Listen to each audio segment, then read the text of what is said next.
Quiero invitarle a buscar en sus Biblias en Lucas capítulo 1. Como hoy es el último jueves, decidimos darle un giro al orden del culto.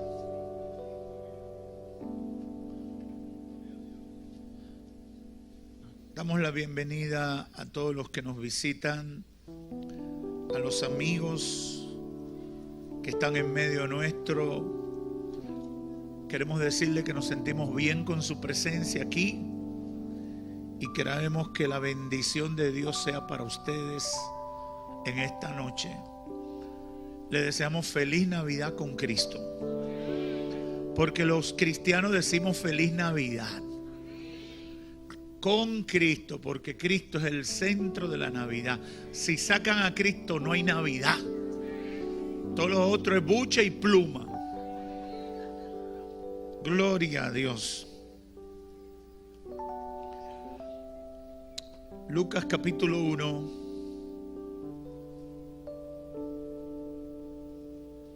Gloria al Señor. Vamos a leer a partir del verso 11.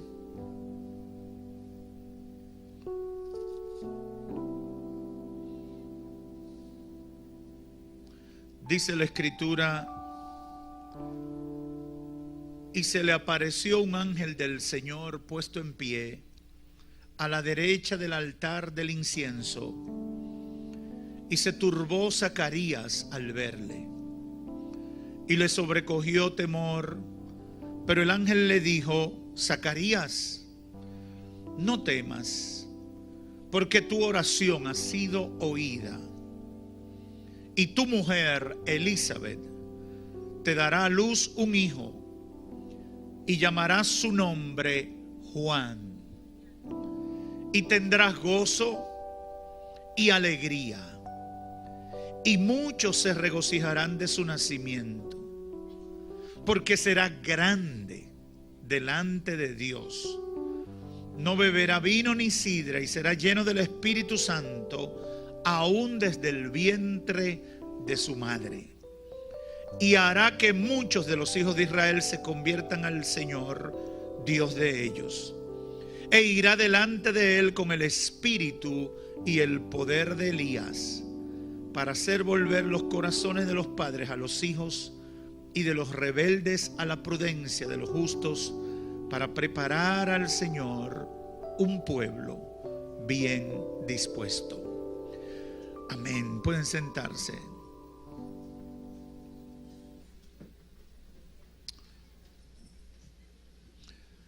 Por algunos minutos quiero reflexionar con ustedes con el tema Juan el Bautista, un ministerio a la medida de la necesidad. Hoy estamos en días donde la tradición de la cultura judeo-cristiana celebra el nacimiento de Jesucristo, aun cuando ni la fecha ni la celebración tienen coherencia con la verdad del nacimiento y el propósito de Cristo al venir al mundo. Pero meditando en eso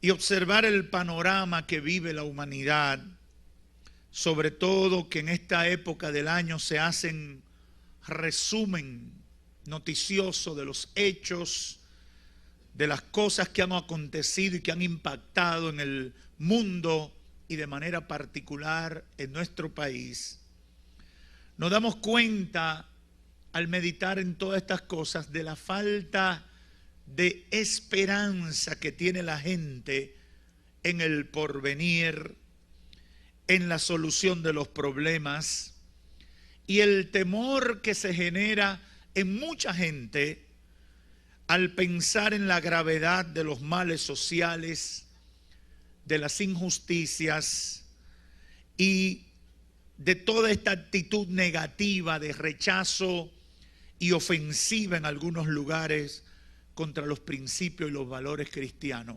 He escuchado a muchos abuelos en estos días decir: ay, ¿qué será de mis nietos?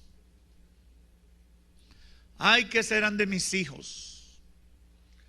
Ay, ¿qué va a pasar de aquí a 10 o 15 años? Porque lo que pasó en este año nadie lo soñó ni se lo imaginó. El mundo está boca arriba y hay la percepción de que todo va a empeorar y se va a complicar y que no se va a resolver. Si le preguntan ahora mismo a un dominicano, dice, ¡ay, la delincuencia! Una hermana me contaba, creo que ayer, cómo vivió la experiencia de que caminando en una calle muy cercana a su casa, temprano en la noche, unos individuos le pusieron una pistola en la cabeza. Ella ni llevaba cartera y ella me contaba que lo único que llevaba era un poco de dinero en un monedero pequeño. El Señor tuvo misericordia y cuando se identificó como cristiana, se desanimaron y la dejaron. Pero cuando uno piensa en el porvenir, uno puede entrar en crisis. Cuando uno piensa en la degradación moral, en toda la perversidad que ya se promueve como si fuera normal, uno dice, Dios mío, ¿y hasta dónde va a llegar esto?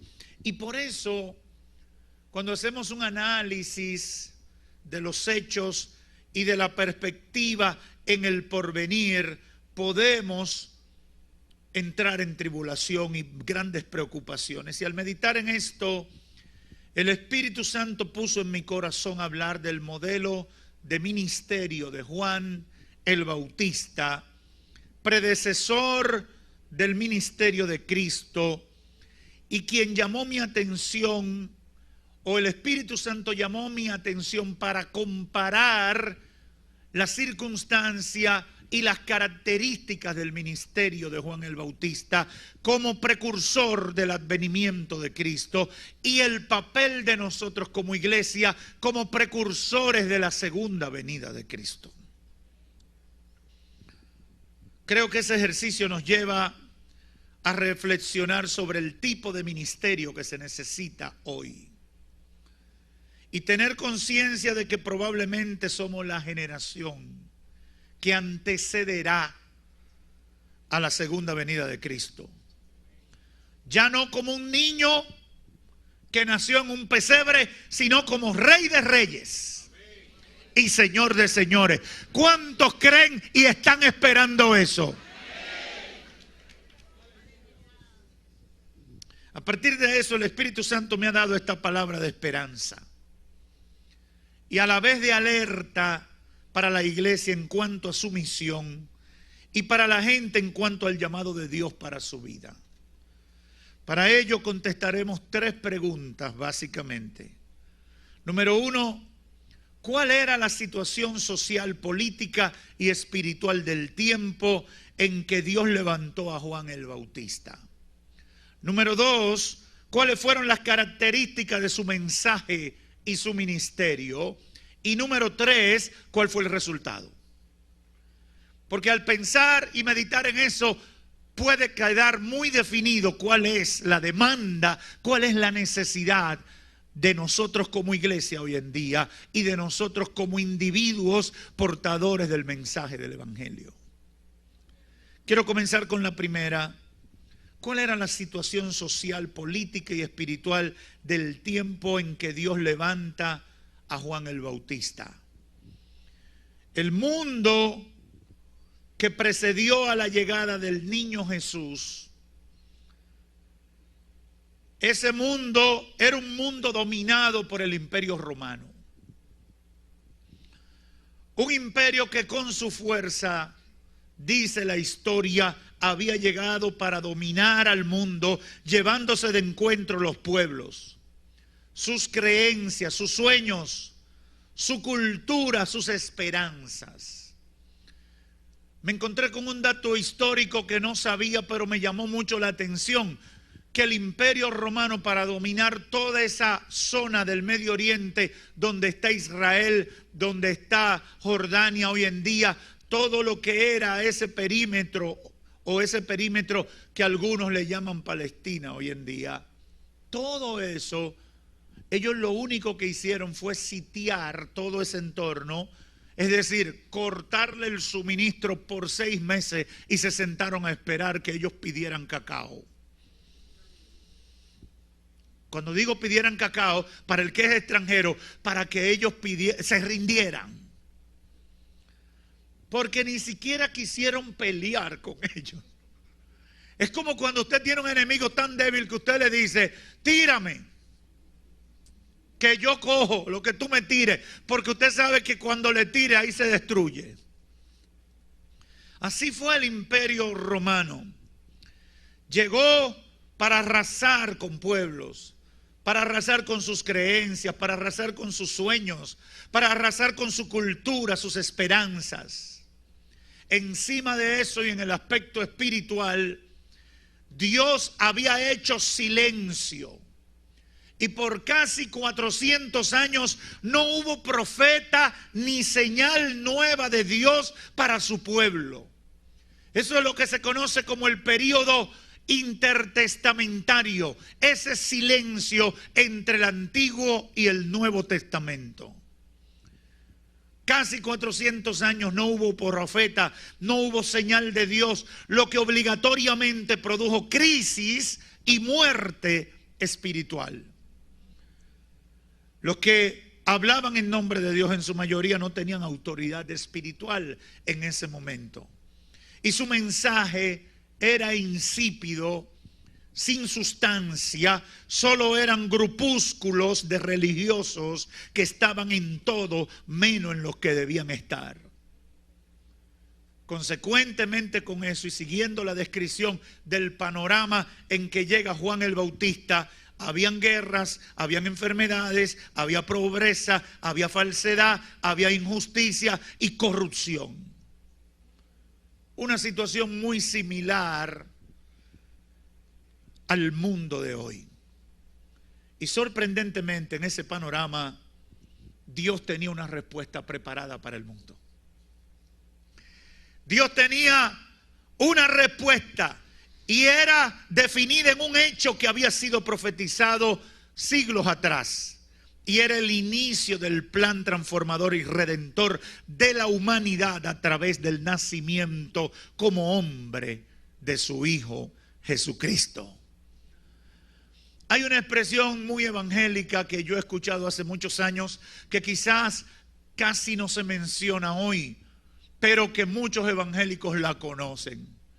Y es lo bueno de lo malo que está esto. Lo bueno de esto es lo malo que se está poniendo. Te dirá, pero tan loco lo convertido.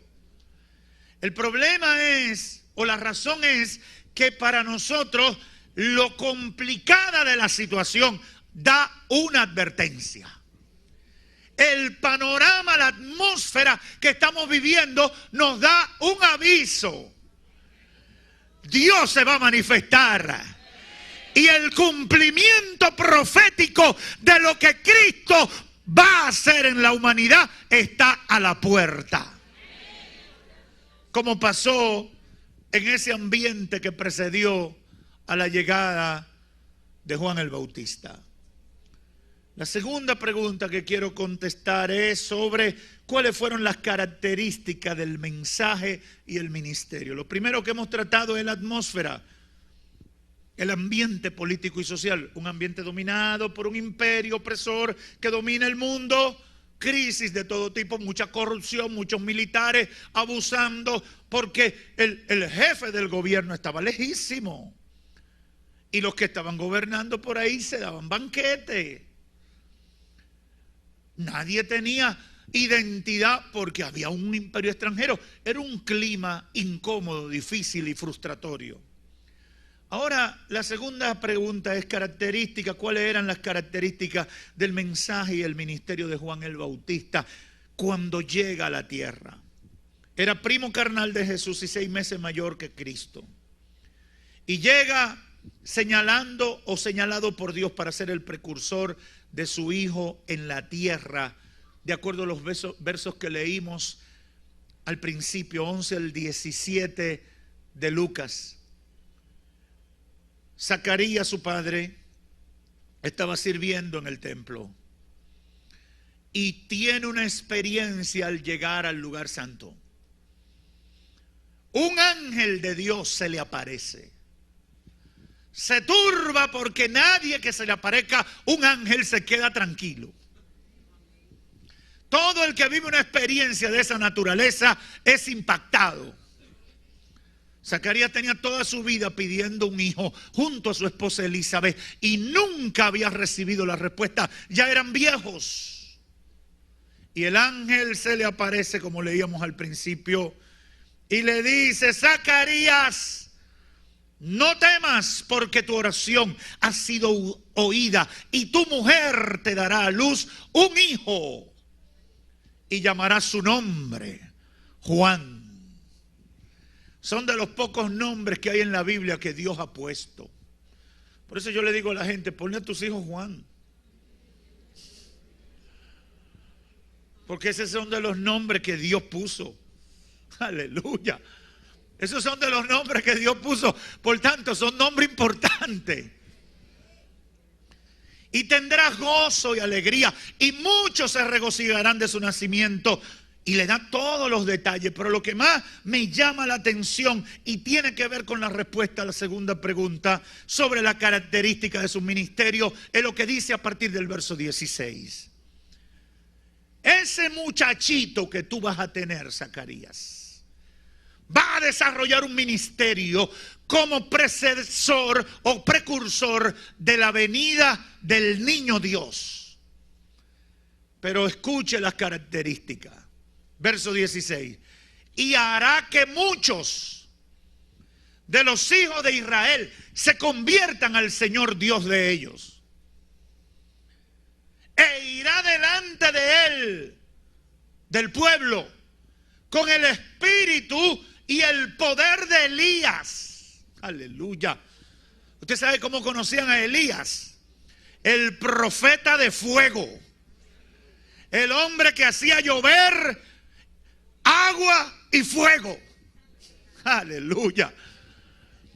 Y el ángel le dice a Zacarías: la característica del ministerio de ese niño que tú vas a recibir es que hará que los hijos de Israel se conviertan al Señor. Está hablando de que venía a traer avivamiento espiritual. Lo que Dios ponía en ese niño iba a generar una revolución espiritual en un mundo que tenía casi 400 años de ausencia de palabra de Dios. Es fácil cuando hay avivamiento predicar y que la gente se convierta. Pero cuando hay 400 años de silencio y no hay manifestación del poder de Dios, ya hay muchas generaciones que no saben lo que significa el obrar de Dios ni la manifestación del poder de Dios. Pero le dice el ángel: irá delante del pueblo con el espíritu y el poder de Elías para hacer volver los corazones de los padres a los hijos y de los rebeldes a la prudencia de los justos, para preparar al Señor un pueblo bien dispuesto. Increíble. En medio de una sociedad incrédula, mal orientada, llena de maldad, injusticia y opresión, prácticamente sin esperanza, este ángel le está diciendo a Zacarías que su hijo Juan viene con la misión de que los hijos de Israel se conviertan. En términos concretos, producir una revolución espiritual. No sería descabellado reaccionar con incredulidad frente a la noticia que recibió Zacarías, y por eso dice Lucas que Zacarías estuvo dudoso de lo que le dijeron. Dudoso porque, por un lado, de que iba a quedar embarazada su mujer cuando ya era vieja, y encima de eso la misión que le estaban asignando a ese niño. Zacarías era sacerdote, pero él no sabía lo que era manifestación de Dios en su tiempo. Zacarías servía en el templo, pero él no había experimentado gloria de Dios como en años y épocas pasadas. Todo lo que él sabía era por referencia. todo lo que él sabía. Y es entendible, porque cuando tú no has vivido experiencias en Dios, te cuesta entenderlo. A veces uno le dice a alguien, ten fe que Dios puede obrar. Y algunos te miran como diciendo, tú estás loco, lo que a mí me pasa no se resuelve. El problema que yo tengo no hay solución. La situación que me embarga no hay salida. Pero el que ha tenido experiencia con Dios, el que tiene testimonio en su vida del poder de Dios, el que ha sido sanado, el que ha sido tocado, el que ha sentido la presencia de Dios, le dice, ten fe, yo creo. Aleluya. Y el otro no entiende y dice, ¿qué es lo que pasa? Es que después que Dios marca a uno manifestando su poder en su vida, uno no es el mismo. Uno entra en otra dimensión. Tú puedes ir por abajo, pero yo voy por las nubes, porque yo sé que más arriba de las nubes hay un Dios poderoso. Aleluya. Aleluya. Si tú has tenido experiencia en Dios, dile a alguien, yo sé lo que es el poder de Dios. Si tú no tienes experiencia, olvídate, no diga nada. Pero si tú tienes experiencia, tienes que decir, yo sé. Para que si te ven volando por los aires, sepan por qué tú estás volando por los aires. Aleluya. Aleluya. Para que entiendan por qué tú dices aleluya. Para que entiendan por qué tú levantas tu mano. Para que entiendan cómo tú te desabrochas el saco y brinca y salta. Aleluya. Oh, Jesus. Oh, Jesus. Zacarías no sabía y por eso actúa con incredulidad y termina quedando mudo hasta que el muchachito nace. Porque a él le estaban hablando un idioma que él no comprendía. ¿Qué métodos o estrategias de ministerios, de evangelización o discipulado le hubieran recomendado a Zacarías y a Juan si su llamado fuera en estos días? Esta pregunta parece capciosa, pero busca llamar la atención frente a las características del mensaje. San Lucas capítulo 3, versos 3 y 7 al 14, dice cosas muy interesantes sobre el ministerio de Juan.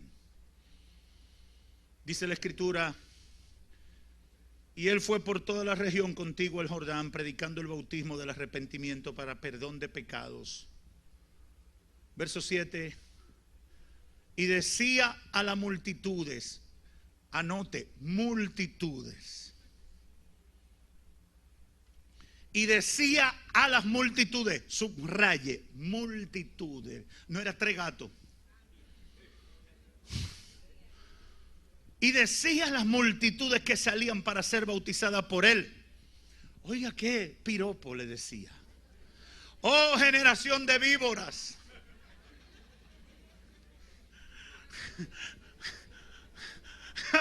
Usted se ha puesto a pensar en eso. Usted va detrás del siervo de Dios y usted va con gozo y le dice, oh víbora, viniste a la iglesia.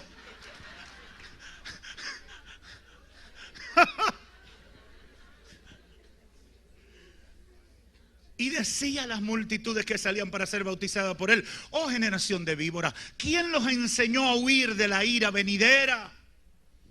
Haced pues frutos dignos de arrepentimiento y no comencéis a decir dentro de vosotros mismos, tenemos a Abraham por padre, porque os digo que Dios puede levantar hijos a Abraham aún de estas piedras.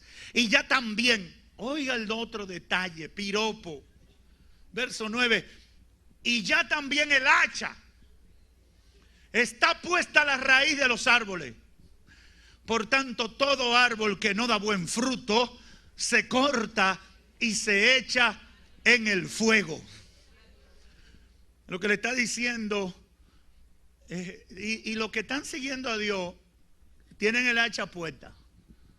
Lo van a medir, lo van a revisar. Y si no dan, ¡pum! Un mensaje bien diplomático. Y la gente le preguntaba diciendo, verso 10, entonces, ¿qué haremos? Y respondiendo les dijo, el que tiene 2 túnicas, dé al que no tiene. Y el que tiene que comer, y yo le añado, pollo, cerdo, pavo. Hello, mucha gente me está entendiendo. Haga lo mismo y dele a otro. Vinieron también unos publicanos, seres despreciables para los judíos, para ser bautizados y le dijeron, maestro, ¿qué haremos? Y él le dijo, no exijan más de lo que está ordenado. También le preguntaron unos soldados diciendo, ¿y nosotros qué haremos? Y les dijo, no hagáis extorsión a nadie, ni calumniéis, y contentaos con vuestro salario. Una revolución política, social y espiritual. Militares corruptos, cogiendo cuarto por la izquierda y tráfico de influencia, recaudadores de impuestos, abusadores, poniéndote a pagar más de lo que tú tenías que pagar, secándote el bolsillo para ellos hacerse ricos, corrupción. Y el mensaje de Juan, directo al hígado. Y no se lo envolvía en papelito, celofán, ni de regalo. Directo. Conviene entonces contestar la tercera pregunta. El resultado de ese ministerio, ¿cuál fue? El resultado de ese ministerio valiente y confrontador de Juan el Bautista en el tiempo antes de la manifestación de Cristo. Número 1, tenemos que concluir diciendo que a la luz del texto bíblico, el ministerio de Juan el Bautista se caracterizó porque multitudes venían para ser bautizadas y recibían el mensaje. Y por eso le decía ahorita, subrayen, verso 7, y decía a las multitudes que salían para ser bautizadas. Es decir, era un ministerio que convocaba multitudes que venían buscando a Dios y arrepentimiento de pecados. Segundo, venían grupos que habitualmente no manifestaban interés por Dios ni por la predicación, como muestra los publicanos del verso 12 y los soldados romanos o de la guardia del Sanedrín, verso 14, que tocados por Dios a través del mensaje de Juan, venían buscando palabra de Dios.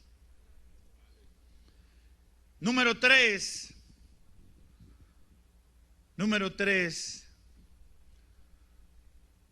también ese mensaje molestó a los poderes fácticos de la sociedad del tiempo. Y dice Lucas 3, 18 al 20, que terminando Juan de predicar, o Juan terminando de proclamar, fue apresado porque molestó al emperador Herodes y a los poderes fácticos que estaban dominando la sociedad, y terminó preso. No quiero seguir haciendo exégesis para concentrarme en la aplicación de lo que el Espíritu Santo ha puesto en mi corazón. Y es llamar la atención, y por eso nuestro título, el ministerio de Juan el Bautista, un ministerio a la medida de la necesidad. Quiero concluir con lo siguiente. Número 1, el ministerio de Juan a principios del siglo I de nuestra era y la iglesia en la actualidad tienen una similitud importante, y es el llamado de atención que el Espíritu Santo ha puesto en mi corazón para ustedes que le sirven al Señor. Ese ministerio que fue conforme a la necesidad es similar o tiene el mismo nivel de compromiso y responsabilidad que el ministerio de la iglesia actual. Y es, número 1, anunciar la venida del Salvador del mundo. La iglesia tiene que anunciar que Cristo viene. La iglesia tiene que decir ante la criminalidad Cristo viene. Ante la corrupción, Cristo viene. Ante el desenfreno moral, Cristo viene. Hermano, si a ti se te ha olvidado decir que Cristo viene, Cristo viene. Ejercítate y dile a la gente, Cristo viene. Para Juan fue el inicio del plan de redención. Para la iglesia hoy es la culminación del plan. Juan abrió y nosotros cerramos. ¿Usted está entendiendo? Juan anunció, viene el Salvador. Y el Salvador llegó. Y en Lucas capítulo 3 encontramos cuando en el Jordán Cristo es bautizado por Juan. Y los discípulos de Juan se molestan y dicen, pero ven acá, la gente se está yendo con él. Y Juan le dice, es necesario que yo mengüe y que él crezca. Él anunció el advenimiento de Cristo. ¿Y a qué vino Cristo? A proclamar el evangelio, las buenas noticias de salvación para la humanidad. Ahora la iglesia del siglo XXI tiene una asignación como preámbulo a la manifestación de Cristo y anunciar el cierre del plan de salvación. Juan anunció el opening, nosotros anunciamos el cierre. ¿Y cuál es el cierre? Cristo viene. Somos precursores de la venida del Señor. Y eso delega en nosotros una misión y con ello responsabilidad. Dice el verso 16 del capítulo 1 de Lucas que leímos ahorita. Cuando habla de la misión de Juan dice, y hará que muchos de los hijos de Israel se conviertan al Señor, Dios de ellos. E irá delante de él con el espíritu y el poder de Elías para hacer volver los corazones de los padres a los hijos y los rebeldes a la prudencia de los justos, para preparar el Señor un pueblo bien dispuesto. Esa es la misión de la iglesia hoy en día. Cristo fue más enfático cuando dijo, y estas señales seguirán a los que creen en mi nombre. Echarán fuera demonios, orarán por los enfermos y sanarán. Si bebieren cosa mortífera, ¿para qué? Para impactar la sociedad. La iglesia tiene que entender que tiene la misión de revolucionar espiritualmente y como consecuencia socialmente la sociedad de hoy. Si esta iglesia no estuviera aquí, ¿cuántos de ustedes estuvieran en un colmadón bebiendo o tirado en un mueble con una resaca que no supieran de ustedes? ¿Cuántos estuvieran desbaratados por el pecado? ¿Cuántos estuvieran arruinados por el espíritu que domina en esta época? Pero Dios levanta instrumentos. Dios levanta gente para cumplir con el ministerio. Y ahora ustedes son parte de ese ministerio. Un ministerio conforme a la necesidad. Y hará volver a los hijos de Israel a Dios. Que se conviertan al Señor de ellos. E irá adelante con el espíritu y el poder de Elías. La iglesia tiene que asumir su ministerio de poder. Oh, yo te lo estoy diciendo en el nombre del Señor. Si te cansaste, es tiempo de que te encienda. Si te cansaste, es tiempo que te levante. Si perdiste el impulso, es tiempo que lo retomes. Estamos llamados con la unción del Espíritu Santo a producir efecto en la vida de la gente. No me cansaré de decirle a la gente, tienes que convertirte en una antorcha encendida. El fuego de Dios tiene que llegar a cada rincón. El fuego no puede ser solamente un mechón en el altar de la iglesia. Tiene que ser un mechón en la casa. Tiene que ser un mechón en el colegio. Tiene que ser un mechón en la oficina. Tiene que ser un mechón en la universidad. Yo no sé si alguien me está entendiendo. Tiene que ser conforme a la necesidad. Tiene que ser conforme a la necesidad. Vamos a dejar de lamentarnos por lo mal que está la sociedad. Vamos a dejar de quejarnos por lo mal que están las familias. Vamos a abrir la boca.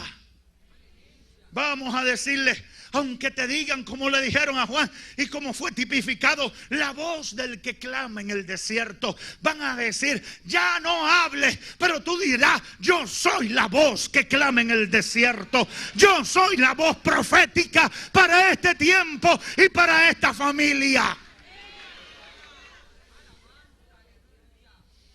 Oh, Jesus. Oh, Jesus.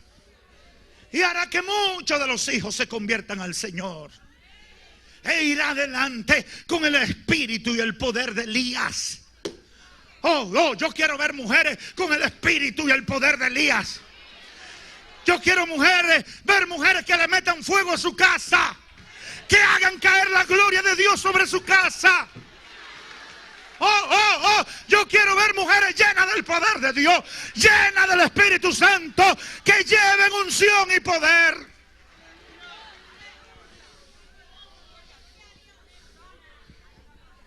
E irán con el espíritu y el poder de Elías para hacer volver los corazones de los padres a los hijos. Me da tristeza. Creo que hay muchas cosas que se han inventado que pueden ayudar, pero me da tristeza ver a los cristianos corriendo para los médicos, para los psicólogos, para los orientadores, primero, antes que ministrarle a su casa. Yo creo que Dios ha permitido la ciencia para muchas cosas, pero a veces yo me pregunto, ¿metimos a Dios en la ecuación? ¿Invitamos al Espíritu Santo a participar? ¿Qué haces con un recurso tan poderoso y no lo estás usando? ¿Qué haces con un poder que está disponible para ti y te quedas de brazos cruzados lamentándote como los que no tienen esperanza?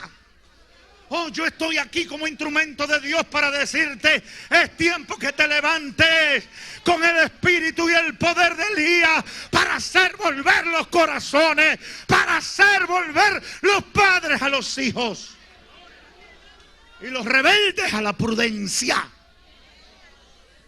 Jesus, a preparar al Señor un pueblo bien dispuesto. La iglesia del siglo XXI, en segundo lugar, de manera colectiva y de manera individual, debe compararse con el ministerio de Juan el Bautista, para que con ese ejercicio la iglesia reaccione y medite si verdaderamente está cumpliendo con su llamado de anunciar el advenimiento de Jesucristo a la tierra, confrontando el pecado directamente, con responsabilidad y autoridad espiritual, como lo hizo Juan. Hoy en día hay tantas técnicas de evangelismo.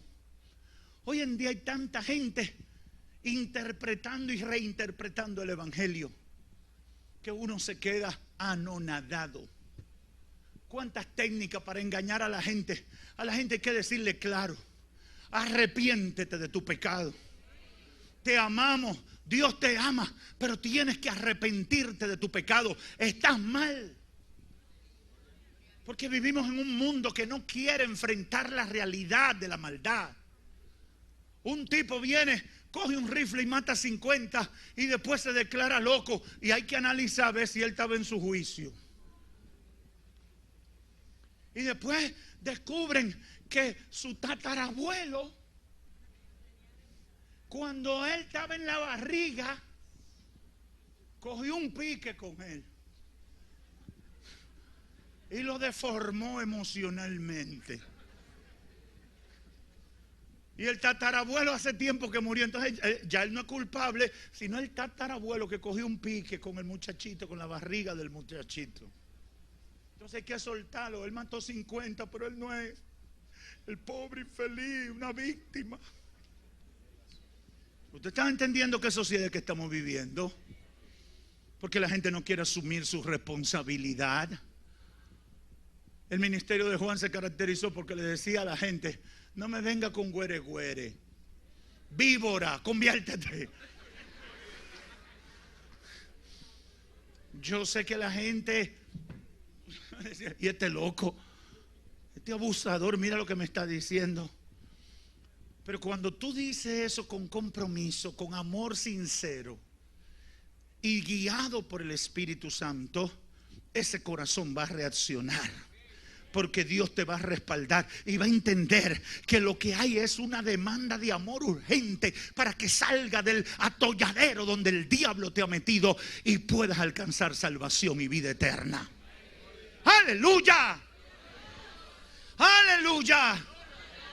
La iglesia tiene que hacer ese ejercicio y reaccionar y meditar cumpliendo con su llamado de anunciar la venida de Cristo de manera frontal, con responsabilidad, con autoridad, como lo hizo Juan. Sentimos mucha preocupación al ver cómo muchos piensan en ser complacientes a la sociedad y no quieren llamar al pecado pecado como Dios lo califica.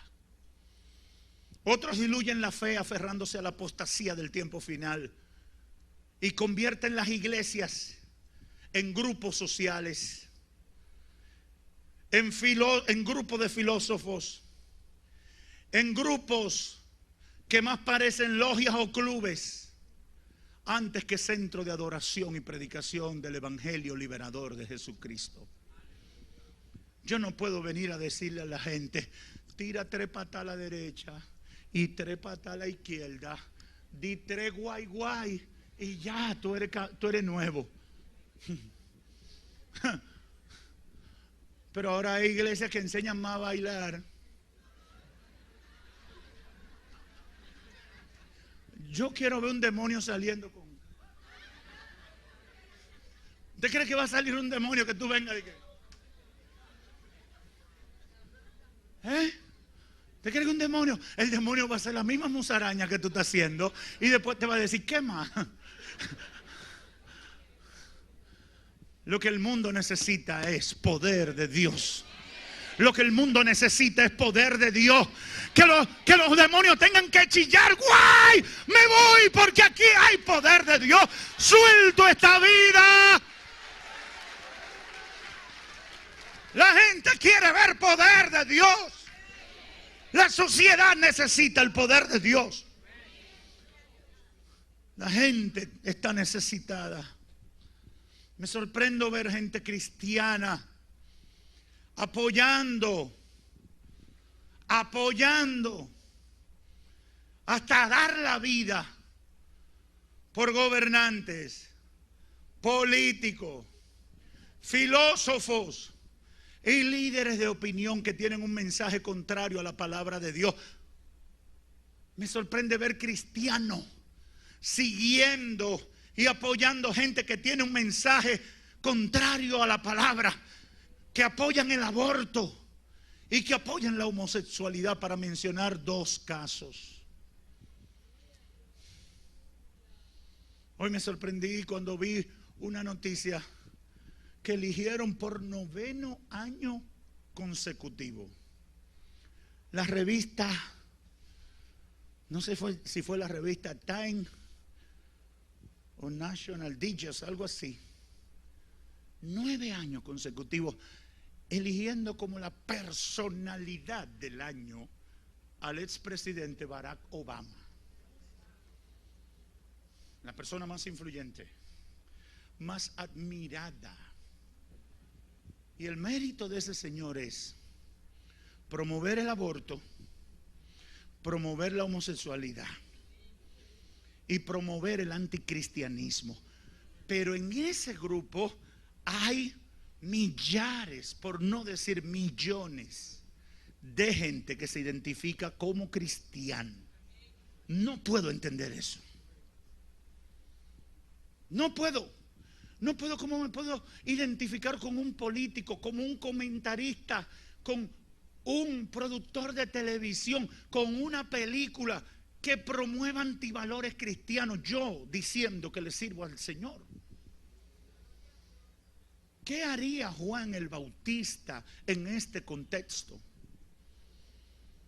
¿Cuál sería el mensaje si en el siglo I le decía: generación de víboras?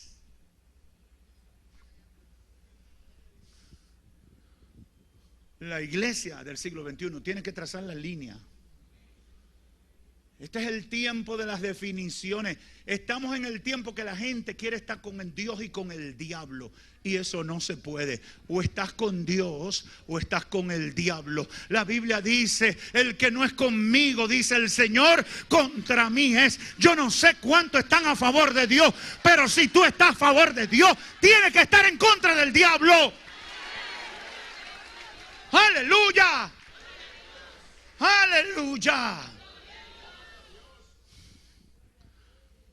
La advertencia para la iglesia y para el mundo en general es que ante la situación del mundo, las guerras, la maldad y la injusticia, hay una buena noticia.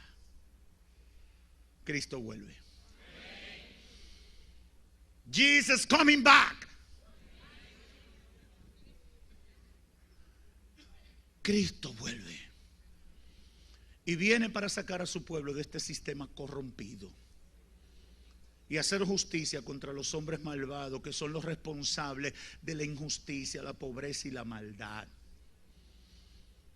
Hermano, Salomón dice que hay más paz en aquel que ignora muchas cosas. Y por eso dice el conocimiento, la sabiduría, lo que trae aflicción de espíritu. Y yo todos los días comprendo más a Salomón en esa declaración. ¿Usted sabe por qué? Porque ya yo estoy que me asquea. Ya yo no puedo ver un noticiario tranquilo sin asquearme. No puedo ver comentaristas de opinión sin asquearme. Porque mientras más sé, más veo la hipocresía y la falsedad. Mientras uno más sabe, más ve la falsedad y la hipocresía de la gente actuando. Muchos de los que promueven los derechos humanos son los que se han hecho multimillonarios con los abusos que se cometen en el mundo. Entonces financian derechos humanos por aquí. Y viene una organización y los derechos del pobre, y los derechos del morenito, y los derechos del rubito, y el derecho de los niños, y el derecho de los presos. Y tú lo ves, que tú dices, no, a ese hay que hacerle un altar, porque es una cosa. Cuando tú investigas quién paga eso, quién financia eso, entonces tú te das cuenta que es el que destruyó. Pasa con el medio ambiente. Hay que cuidar la tierra. Hay que qué sé yo qué. Y eso, los cuartos que tienen, los millones y millones, lo consiguieron haciendo todo lo contrario a lo que por aquí están predicando. Y usted ve gente en contra de la corrupción. Esto tiene que cambiar. Y te ponen a ti que tú quieres salir, coger un rifle y pelear por la liberación. De repente tú te enteras que de la misma corrupción que critican, viven como príncipes. Entonces tú dices, pero ¿y esto? Ese es el mundo. Esa es la realidad del mundo malo y perverso en el que vivimos. Por eso la iglesia tiene que asumir un ministerio acorde a la necesidad. No es ofensivo, pero sí confrontador. No es irrespetuoso, pero sí claro a la hora de comunicar el evangelio. La paga del pecado es muerte. El que quiere acercarse a Dios tiene que reconocer que es pecador y arrepentirse. Es malo hablar mentira. Es malo adulterar, es malo fornicar, es malo engañar, es malo la idolatría. Dios rechaza, lo dice su palabra, no lo digo yo. Pero pastor, usted no me ama. Porque te amo, te digo lo que dice la Biblia. Pero pastor, usted no quiere que yo me convierta. Porque quiero que te convierta, te digo la verdad que dice la Biblia. Arrepentíos y convertíos. Al final esa era la declaración de Juan. Arrepentíos y convertíos. Porque Dios no va a trabajar con gente que esté en la orilla. Dios trabajará con los que están definidos, identificados con Él. amigo o amiga que estás aquí o a la distancia, hoy es un buen día para tú quemar las naves de la vida de pecado y comprometerte con Dios. Dios va a trabajar contigo cuando claramente tú reconozcas: soy pecador, pero quiero transformación. Yo me arrepiento de mi pecado y quiero que Dios me cambie. Si tomas esa decisión, yo te garantizo que cosas maravillosas van a pasar en tu vida y verás la gloria de Dios en tu vida. Que Dios te bendiga. Gracias, Señor, por tu palabra.